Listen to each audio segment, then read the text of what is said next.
Everyone, thank you for joining. I am Shobit Kumar. I work with result-oriented insurance advisors. I help them in building successful mutual fund distribution business so that they can have multiple source of income and live their life in their own terms. So in case you are watching this video first time, in case you are new to our channel, I would recommend that hit that subscribe button so that next time whenever I am publishing any video which can help you in growing your mutual fund distribution business, you are first to know. Now today I am going to discuss with you how to select a fund manager. Mutual fund managers are one of the most important aspect in the overall scheme of things. So I'm going to discuss with you in detail as what all you need to look into it. So grab pen and paper because you are going to get a lot of new information which you can use. So to start with, let us first understand why you require to select a fund manager. And to understand that, you need to understand what is the way you are approaching this business. So the first thing which I would like you to understand is what is your strategy when you are discussing or when you are planning the investment for the client. So how I look at it is there are two ways through which most of the mutual fund distributors approach the business. First is scheme based. So they are going to search out for the best schemes which are available in the market, best fund managers which are available in the market, and then they are going to shortlist those schemes, and then they are going to the client. So which schemes has given best return, which schemes are 5-star rated fund, which fund manager is very visible in the market. The mutual fund distributors are going to select that, and then they are going to meet the client saying that these schemes are doing so well, this fund is performing so well, and client should invest their money. So around 90 to 95% of the mutual fund distributors today in the market take this route. They are going to select a scheme, they are going to study the performance, they are going to study the fund manager, and then they are going to reach the client. How I look at it is like this. If you are going to give the same medicine for all the illness a client is having, whether it is going to solve the problem without understanding the purpose for which your client is investing, if we give a ready-made solution to him, whether it is going to serve the purpose. Same way, if you are going to select a scheme beforehand and then going to a client with a ready-made solution for you to for the client to invest in it, I think that is not a right way.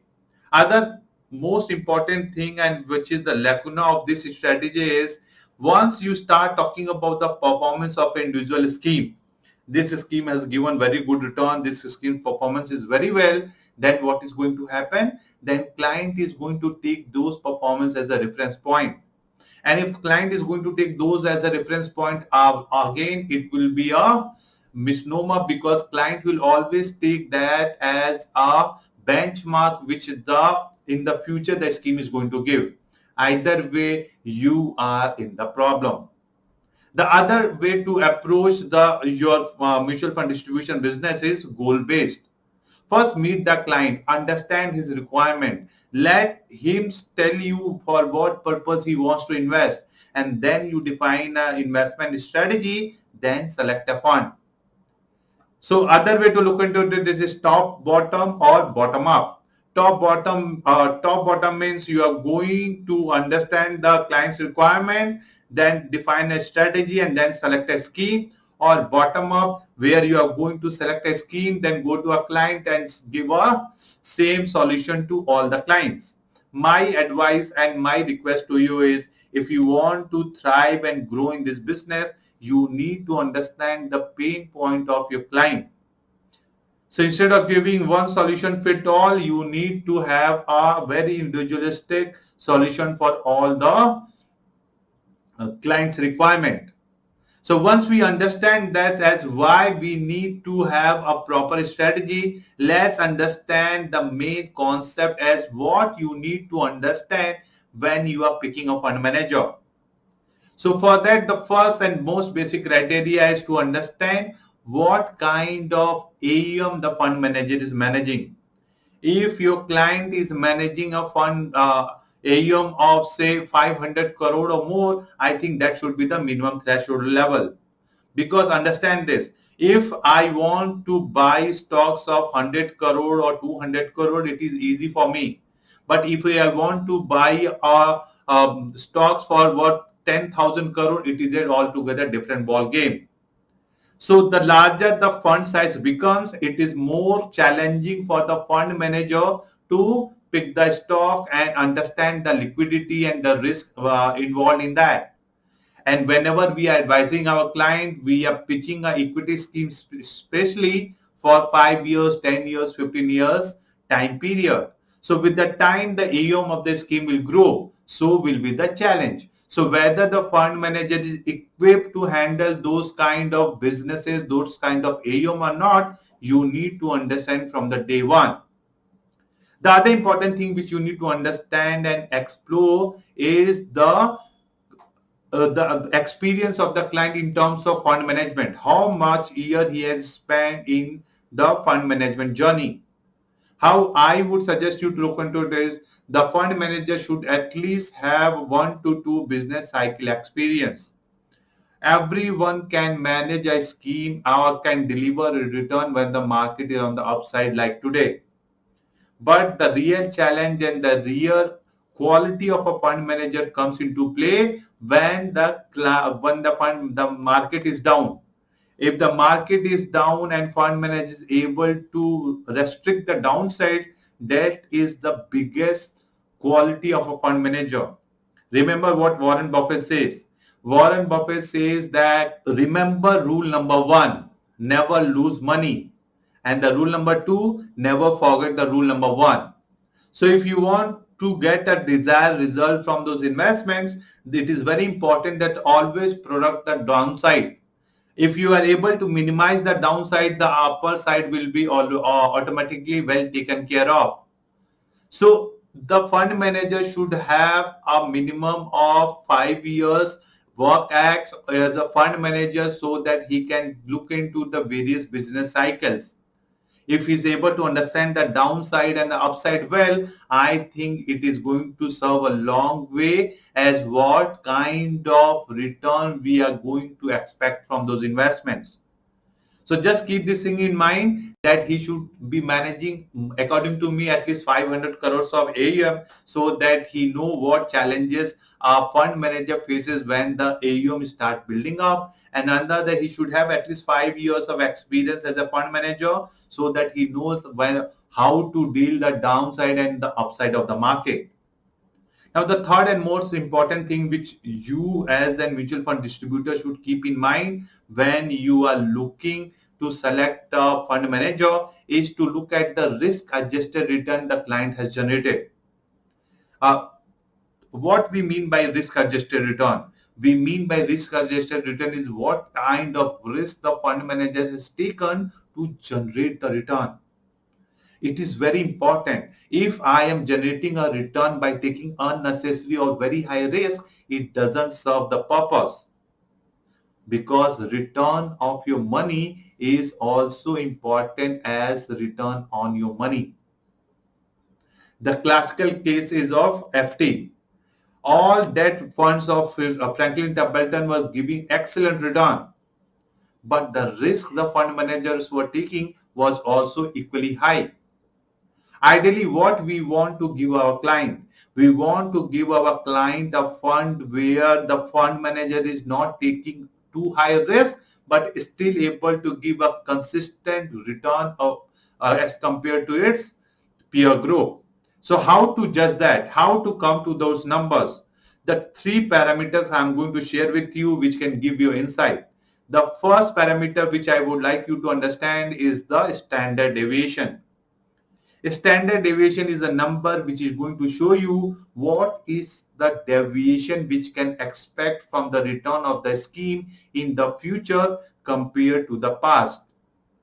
So to simplify this for you, let's understand that a mutual fund scheme has a standard deviation of say 20. So if the standard deviation is of 20% and if the scheme has given 10% return in the past 1 year, in future I can get or I can expect a return in the range of 12% to 8%. So this is the range I can expect my scheme going forward if the standard deviation is 20%. How the 12 and 8? 10% or 20% of 10% is 2%. So 2% plus 2% minus, that can be the deviation. So it is very obvious, lower the standard deviation, better it is for the fund manager and for the scheme. So we need to keep in mind that standard deviation should be the first threshold which we need to keep in mind. Also keep in mind it is a relative number. So if you are looking at say sector funds, the standard deviation would be high. If you are looking at a diversified fund, standard deviation should be low, and also it should be compared in the peer group. So in the large cap, you need to compare. So let me show you one example. I have opened up for the flexi cap fund, and I'm going to show you how it looks like. So if you flexi cap fund I have opened, if you look at the standard deviation for the best one, it is 18.77%. For PGMI it is 23.43, and so on and so forth. So like this you can look at it and then take a judgmental call as how you are going to approach when you are selecting a fund manager. The first thing you should be keeping in mind that standard deviation should not be too high. The other number which is very popular in the industry is Sharpe ratio. Now what is Sharpe ratio? Sharpe ratios are going to tell you what kind of the return the fund manager has generated at the per unit of risk it is taking. This means what? This means that suppose a fund has generated 10% of return, what is the risk it has taken? So to in a layman's term, if I want to explain to you, higher the Sharpe ratio, better it is for the fund manager. Why? Because he is able to deliver a better return by taking less risk. So always you need to find the better Sharpe ratio schemes in a particular category. Now I need to compare my apple with the apple. Is not so. So if I am seeing the Sharpe ratio of a diversified fund, I need to compare with the same other diversified funds.